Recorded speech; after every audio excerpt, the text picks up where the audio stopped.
की गोद में नहीं, बल्कि रहस्यों के गहरे साये में लिपटा हुआ था। गांव के बुजुर्ग आधी रात को हुक्का गुड़गुड़ाते हुए बताते थे कि यह जलाशय साधारण पानी से नहीं, बल्कि वरुण देव की सीधी कृपा से भरा है।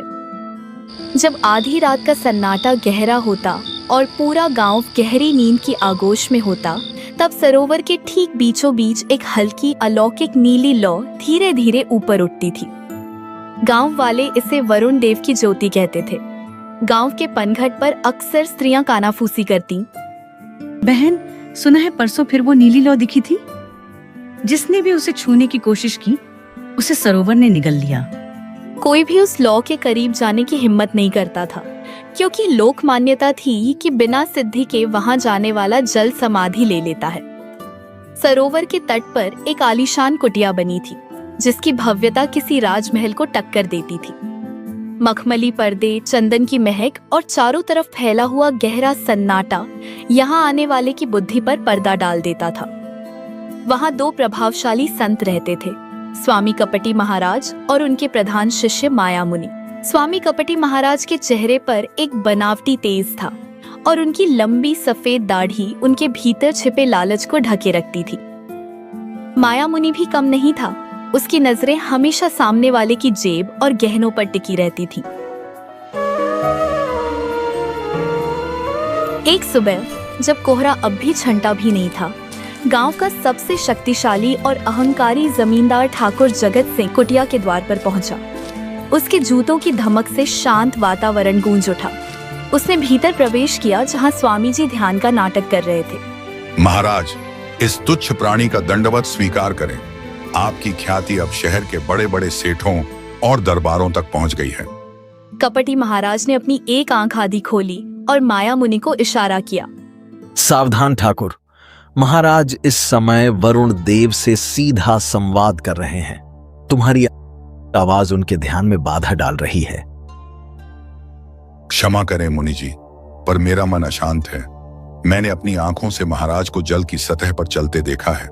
वह दृश्य मेरी आंखों से नहीं उतरता। ऐसा लगता है जैसे पानी महाराज के लिए पत्थर बन जाता हो। वत्स जगत सिंह, शांत हो जाओ। वह दृश्य जिसे तुम देख रहे हो, वह कोई कलाबाजी नहीं, जल विजय सिद्धि है। वरुण देव स्वयं स्वप्न में आकर मुझे मार्ग दिखाते हैं। महाराज, मुझे भी वह सिद्धि चाहिए। मैं चाहता हूं कि दुनिया जाने कि ठाकुर जगत सिंह पर ईश्वर का हाथ है।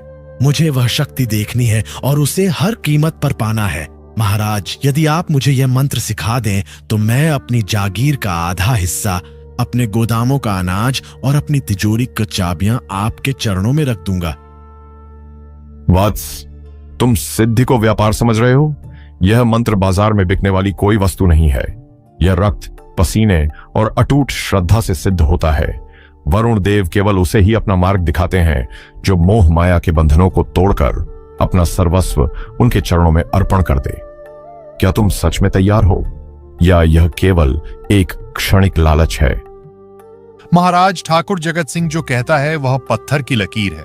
बस एक बार, बस आज रात मुझे उस नीली लौ के पास ले चलिए, ताकि मेरी आंखों का आखिरी संशय भी मिट जाए। उसके बाद मेरा तन, मन और धन सब आपका होगा। महाराज, ठाकुर की श्रद्धा प्रबल लग रही है। क्या हमें आज रात इन्हें वरुण देव के दर्शन कराने चाहिए? ठीक है, आज रात पूर्णिमा है, शक्तियां अपने चरम पर होंगी। यदि तुम्हारी किस्मत ने साथ दिया ठाकुर, तो आज रात तुम वह देखोगे जो देवताओं के अलावा किसी ने नहीं देखा। ठाकुर के चेहरे पर एक अजीब सी चमक आ गई। उसे लग रहा था कि वह अमर होने वाला है, जबकि हकीकत में उसकी बर्बादी की पटकथा लिखी जा चुकी थी। पूर्णिमा की रात थी। आसमान में पूरा चांद अपनी पूरी आभा के साथ चमक रहा था, जिसकी दूधिया रोशनी सरोवर के स्थिर पानी पर चांदी की चादर की तरह बिछी हुई थी। किनारे इकट्ठा था। भीड़ इतनी थी कि तिल रखने की जगह न थी। क्या सच में महाराज पानी पर चलेंगे? मैंने सुना है कि पिछले साल पड़ोस के गांव में भी उन्होंने ऐसा ही किया था। अरे भाई, ये कोई साधारण पुरुष नहीं है, साक्षात वरुण देव का अंश है। बस देखते जाओ, आज जो देखोगे वो तुम्हारी 7 पुश्तें याद रखेंगी। पर काका, विज्ञान तो कहता है कि इंसान पानी में डूब जाता है। क्या वाकई चुप कर। शहर जाकर तेरी मति मारी गई है। यहां तर्क नहीं, श्रद्धा चलती है। भक्ति में वो शक्ति है जो पत्थर को भी तैरा दे, और ये तो सिद्ध पुरुष हैं।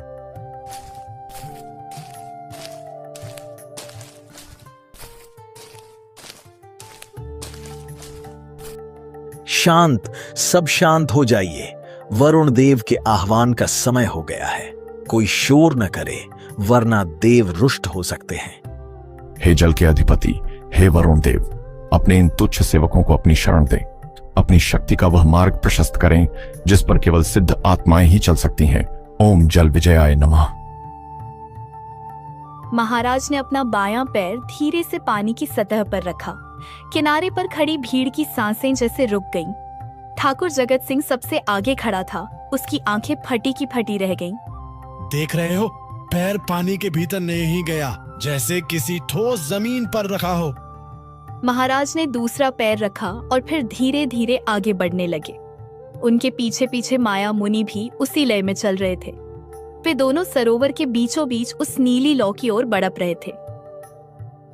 गुरुजी, थोड़ी बाईं तरफ झुकिए, सावधानी से। चुप रहे मूर्ख, मंत्र पढ़ता रह। लोग हमें देख रहे हैं। अपनी नजरें ऊपर रख, जैसे तू स्वर्ग देख रहा हो। जैसे जैसे वे सरोवर के बीच पहुंचे, भीड़ में जय जयकार होने लगी। कपटी महाराज की जय, वरुण देव के अवतार की जय। हे प्रभु, मेरी आंखें धन्य हो गईं। महाराज, मेरी बीमारी दूर कर दो। यही तो वह शक्ति है जिसे मैं पाना चाहता हूँ। चाहे मेरी आधी जागीर चली जाए, पर यह मंत्र मुझे चाहिए। वरुण देव प्रसन्न हैं। उन्होंने आज अपनी ज्योति का स्पर्श हमें प्रदान किया है। जिसे अपनी विपदा दूर करनी हो, वो कल सुबह आश्रम की दान पेटी में अपनी श्रद्धा अर्पित करे। जो जितना त्याग करेगा, देव उसे उतना ही फल देंगे। महाराज और मुनि उसी तरह शान से वापस किनारे पर आए। उनके पैर सूखे थे और वस्त्रों पर पानी की एक बूंद तक नहीं थी। लोग पागलों की तरह उनके चरणों में गिरने लगे। कोई अपनी अंगूठी उतार कर देने लगा, तो कोई अपनी कीमती पगड़ी उनके पैरों में रख रहा था। आज तो खजाना भर जाएगा। उस रात पूरा गांव इस चमत्कार की चर्चा कर रहा था, जबकि कुटिया के भीतर कपटी महाराज और माया मुनि अंधेरे में बैठकर सोने के सिक्कों की गिनती की योजना बना रहे थे। कुटिया के भीतर का माहौल बहुत रहस्यमयी है। चारों तरफ कीमती इत्र और लोबान की खुशबू फैली है।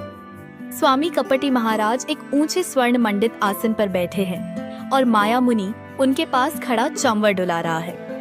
ठाकुर जगत सिंह दबे पांव भीतर प्रवेश करता है और दंडवत प्रणाम करता है। आओ वत्स जगत सिंह, हम तुम्हारा ही स्मरण कर रहे थे। कल रात वरुण देव ने जल की सतह पर जो पदचाप छोड़ी थी, उसकी गूंज अभी तक मेरे कानों में है। महाराज, कल का वह दृश्य मेरी आंखों से ओझल ही नहीं होता। आप साक्षात ईश्वर का रूप हैं। पर महाराज, क्या मैं उस नीली लौ के उस पार का रहस्य देख पाऊंगा? क्या मुझे वह सिद्धि प्राप्त होगी? सिद्धि? ठाकुर, सिद्धि कोई कच्चा फल नहीं जो पेड़ हिलाने से गिर जाए। कल रात जब मैं जल पर चल रहा था, तो वरुण देव की दिव्य वाणी मेरे अंतर्मन में गूंजी। वे तुमसे प्रसन्न तो हैं, पर पूर्ण संतुष्ट नहीं। मुझसे कोई भूल हुई महाराज? मैंने तो श्रद्धा में कोई कमी नहीं छोड़ी।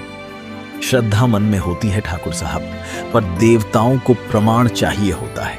वरुण देव ने स्पष्ट कहा है कि आपके भाग्य में राजयोग और सिद्धयोग दोनों हैं, लेकिन आपके पूर्वजों के संचित पापों की एक काली छाया उस मार्ग को रोक रही है। उस छाया को हटाने का क्या उपाय है मुनि जी? मैं अपनी जागीर, अपनी जान, सब कुछ दांव पर लगाने को तैयार हूं। जागीर और जान की जरूरत ईश्वर को नहीं है वत्स। उन्हें चाहिए स्वर्ण आहुति, एक ऐसी आहुति जो तुम्हारे मोह का अंत कर दे। स्वर्ण आहुति? विस्तार से समझाइए महाराज। ध्यान से सुनो ठाकुर। वरुण देव के महल का द्वार पाताल की गहराइयों में है। उस द्वार को खोलने के लिए 7 दिनों का महाशुद्ध यज्ञ करना होगा। इसमें 50 किलो शुद्ध गाय का घी, 108 बनारसी रेशमी साड़ियां और 5 स्वर्ण कलश जो मोहरों से लबालब भरे हों, उनकी आवश्यकता होगी। 5 स्वर्ण कलश? महाराज, यह तो मेरी कुल जमा पूंजी का बहुत बड़ा हिस्सा है। तो क्या तुम्हारी मुक्ति और वह अलौकिक शक्ति उन तुच्छ स्वर्ण मुद्राओं से छोटी है? अगर मोह है तो अभी लौट जाओ ठाकुर। हम बलपूर्वक किसी को सिद्धि नहीं देते। माया, ठाकुर को ससम्मान विदा करो। इनकी श्रद्धा अभी कच्ची है। नहीं महाराज, क्षमा करें, मेरा आशय यह नहीं था। मैं कल ही अपनी हवेली के सारे भंडार खाली कर दूंगा। पूर्वजों के गहने हों या राजकोष की मोहरें, सब आपके चरणों में होंगे। बस मुझे वह मार्ग दिखा दीजिए। यही एक वीर का लक्षण है, याद रहे ठाकुर। जैसे ही वे स्वर्ण कलश जल की गहराई में विसर्जित होंगे, सरोवर का जल 2 हिस्सों में बंट जाएगा और तुम्हें वह मार्ग दिखाई देगा जो सीधे वरुण देव के सिंहासन तक जाता है। 7 दिनों तक कुटिया के बाहर भारी धुआं और मंत्रों का शोर रहता है। ग्रामीण दूर से देख रहे हैं। पर्दे के पीछे साधु और उसके गुर्गे चुपके से सारा सामान गुप्त तहखाने में शिफ्ट कर रहे हैं। 7वें दिन की शाम आती है। महाराज, 7 दिन पूरे हुए। मैंने अपना सर्वस्व अर्पित कर दिया। अब वह द्वार कब खुलेगा? मुझे वह दिव्य प्रकाश कब दिखेगा? हाय, अनर्थ हो गया, घोर अनर्थ। वरुण देव रुष्ट हो गए, सर्वनाश हो गया। क्या कह रहे हैं आप? क्या हुआ? ठाकुर, हम हार गए। जब हम जल की गहराई में उतरने ही वाले थे, वरुण देव का साक्षात क्रोध प्रकट हुआ। उन्होंने कहा कि तुम्हारे कुल में किसी ने गौ हत्या का ऐसा पाप किया है जिसकी गंध से जल अपवित्र हो गया। उन्होंने स्वर्ण आहुति तो स्वीकार कर ली ताकि तुम्हारा कुल विनाश से बच जाए, पर मार्ग बंद कर दिया। पर महाराज, मेरा धन, मेरे पुरखों की निशानियां सब जल में समा गया। क्या मुझे कुछ नहीं मिलेगा? वत्स, दान कभी निष्फल नहीं जाता। तुम्हारा दान स्वीकार हुआ है, इसीलिए तो तुम जीवित खड़े हो, वरना वरुण देव का कोप तुम्हें भस्म कर देता। इस जन्म में नहीं तो क्या हुआ, अगले जन्म में तुम किसी महान सम्राट के घर जन्म लोगे और यह सिद्धि तुम्हारे जन्मजात साथ होगी। जाओ वत्स, इस त्याग पर गर्व करो। अगला जन्म? पर इस जन्म में तो मैं सड़क पर आ गया महाराज, मेरा सब कुछ चला गया। साक्षात ईश्वर के विधान पर शक कर रहे हो ठाकुर। जाओ, शांति से आत्मचिंतन करो। ठाकुर जगत सिंह एक टूटे हुए इंसान की तरह खाली आंखों से कुटिया से बाहर निकलता है। पीछे कुटिया के भीतर कपटी महाराज और माया मुनि एक दूसरे को देखकर शैतानी हंसी हंसते हैं।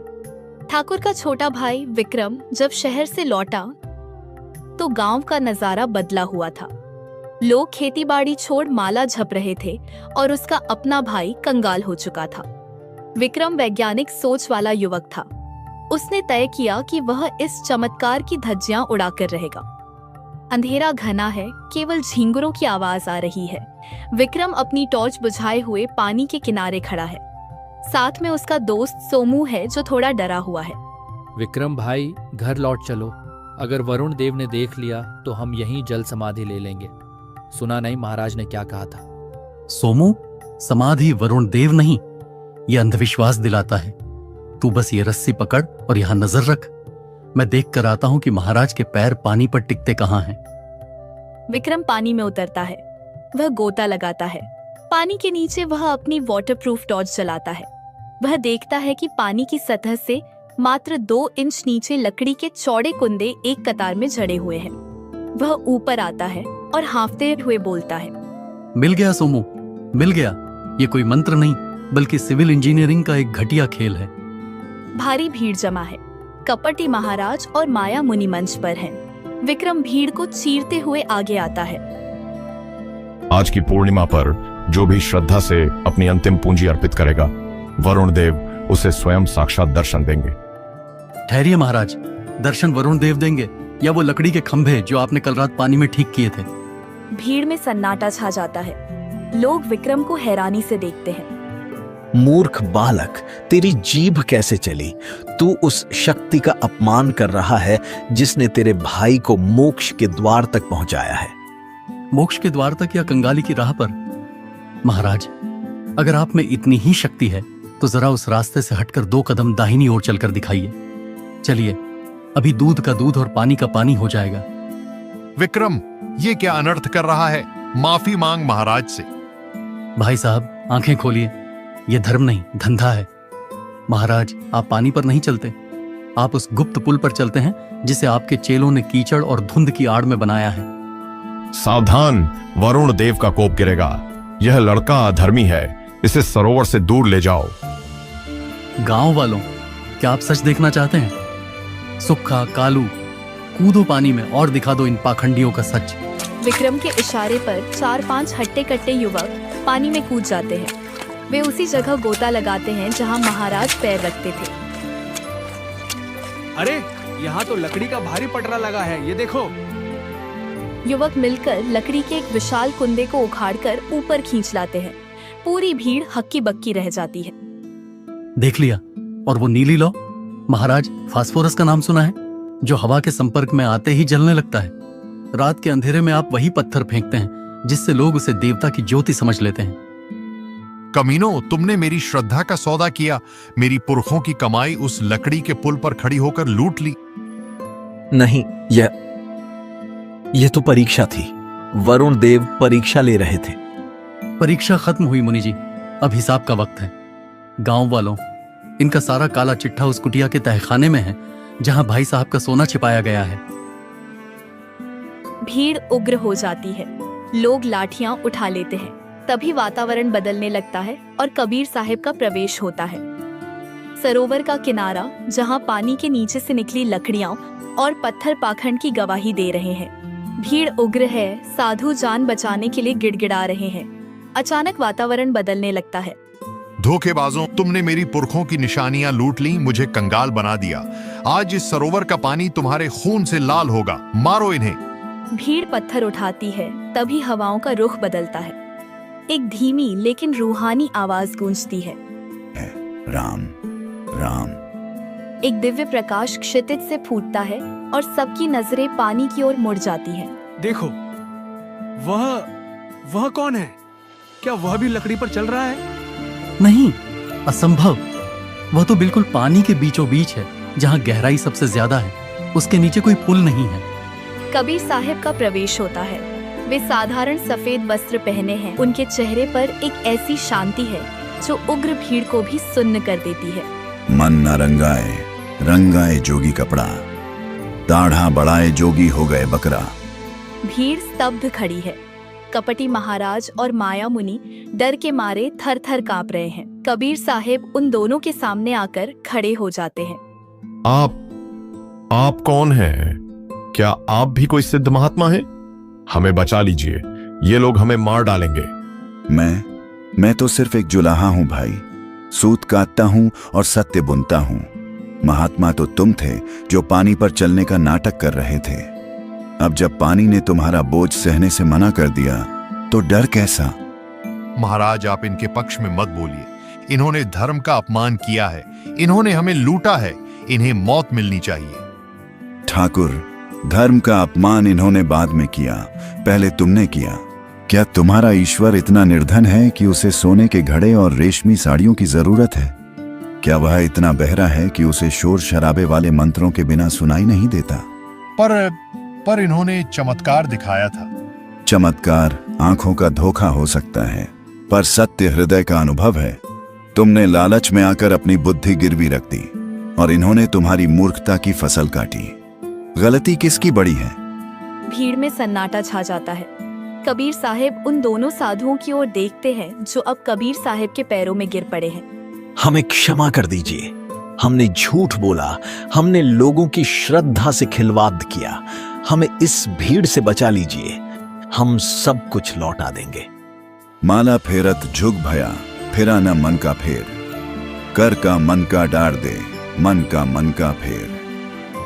भाइयों, इन पर पत्थर चलाने से तुम्हारे डूबे हुए जेवर वापस नहीं आएंगे। इन्हें सजा देनी है तो वह सजा दो जिससे इनका अहंकार मरे, शरीर नहीं। इनसे कहो कि ये अपने हाथों से वह सारा धन वापस करें जिसे इन्होंने तहखानों में छिपाया है। बाबा, कौन है? मैंने आज तक चमत्कार पर विश्वास नहीं किया, पर आप जो कह रहे हैं वह तर्क से भी ऊपर है। आप बिना किसी सहारे के पानी पर कैसे चल पा रहे हैं? बेटा, जब मन में कोई बोझ नहीं होता तो शरीर पानी पर भी नहीं डूबता। जिसके भीतर सत्य का आधार है उसे लकड़ी के कुंदों की जरूरत नहीं पड़ती। याद रखना, पोथी पढ़ी पढ़ी जग मुआ, पंडित भया न कोई। ढाई आखर प्रेम का, पढ़े सो पंडित होई मोह। महाराज, आज आपने मेरी आंखें खोल दी। असली जल विजय मंत्र तो आपके पास है, जो क्रोध की अग्नि को एक पल में शांत कर दे। हमें अपना शिष्य बना लीजिए। शिष्य बनना है तो सबसे पहले सत्य के बनो। जाओ, जो धन तुम्हारा है उसे संभालो, और जो इनका है उन्हें लौटा दो। परमात्मा का असली मंदिर इन इंसानों की सेवा में है। महाराज, हमें प्राणदान दीजिए। हमने धर्म के नाम पर अधर्म किया। लोभ ने हमारी बुद्धि हर ली थी। हमें इस क्रोधित भीड़ से बचा लीजिए। हम मरना नहीं चाहते। उठो भाई, मौत से क्या डरना? डरना है तो उस झूठ से डरो जिसे तुम ओढ़कर जी रहे थे। तुमने लोगों की आंखों पर पर्दा डाला, पर कुदरत की आंख से कुछ नहीं छिपता। सजा तो तुम्हें मिल ही चुकी है। तुम्हारी इज्जत की राख उड़ चुकी है।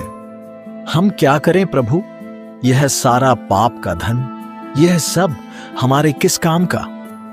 जो जिसका है उसे लौटा दो। यह धन तुम्हारा नहीं, उन भूखों का है जिनका निवाला तुमने छीना है।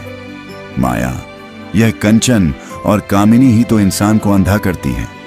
जाओ, कुटिया के उस गुप्त तहखाने को खोलो और एक एक पाई उन गरीबों में बांट दो जिनके घर तुमने उजाड़े हैं।